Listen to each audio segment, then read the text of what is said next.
Trump predicts Dem investigation will drive him to 2020 win. Panama City Beach, Flaw. President Trump, speaking at a rally hours after the White House invoked executive privilege to block the release of special counsel Robert Mueller's full report, predicted congressional Democrats' investigations would propel him to a re-election victory in 2020.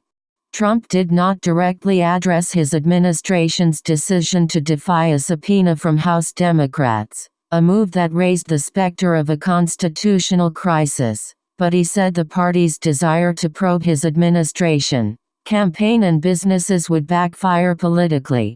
They want to do investigations instead of investments, the president told a crowd of supporters at an outdoor amphitheater just steps from the Gulf of Mexico. I think it drives us on to victory in 2020. Trump said Democrats' focus on investigations is a disgrace and that they should instead work with him on infrastructure, lowering drug prices and improving veterans' health care. As he routinely does at his campaign rallies, Trump hit a number of familiar targets: Democrats, the news media, China, illegal immigration, social media companies, and even what he said was the venue's faulty stage. But Trump largely tiptoed around the subject that dominated the day's discussion in the nation's capital: his decision to assert executive privilege over the Mueller report, which preceded a House Judiciary Committee vote to cite Attorney General William Barr for contempt. After an hours-long hearing, the panel voted on party lines to hold Barr in contempt for refusing to comply with a subpoena to provide an unredacted version of the report. The citation will now head to the Democratic-held House for a vote. Trump declined on multiple occasions Wednesday to take questions from reporters to explain the decision to assert privilege over the report, and the White House closed a cabinet meeting that was scheduled to be open to the press. Trump mentioned Barr only in passing during the Wednesday rally but did not address the proceedings.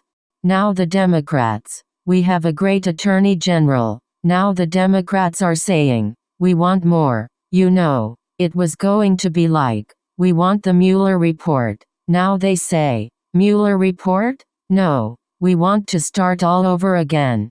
Outside of a pair of morning tweets, Trump also did not comment on a New York Times report that outlined $1 billion in business losses during a decade in the 1980s and 1990s. Trump won Northwest Florida by wide margins in 2016, and juicing turnout will be key to winning the state again in 2020. He spent a good portion of his speech addressing his administration's efforts to accelerate the recovery from Hurricane Michael, a Category 5 storm that devastated the region last October, including a pledge for $448 billion in new disaster recovery money.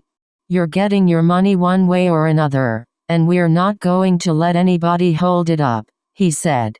Trump went on to revive his long-running feud with Puerto Rico's leaders, chiding island officials for their criticism of his response to Hurricane Maria. Scores of Puerto Rican refugees relocated to Florida after the island was ravaged by Hurricane Maria in 2017. Trump also focused his attention on his potential 2020 Democratic rivals, mocking them as unfit to lead the country. We've got some real beauties, he said. Let's just pick somebody, please, and let's start this thing. In addition to hitting Senator Bernie Sanders, IVT, and former Vice President Joe Biden, Trump took aim at a new target: South Bend, Ind. Mayor Pete Buttigieg.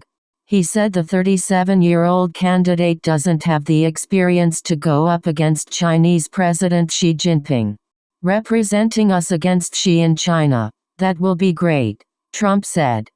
Thank you for watching. Subscribe to the channel to update news.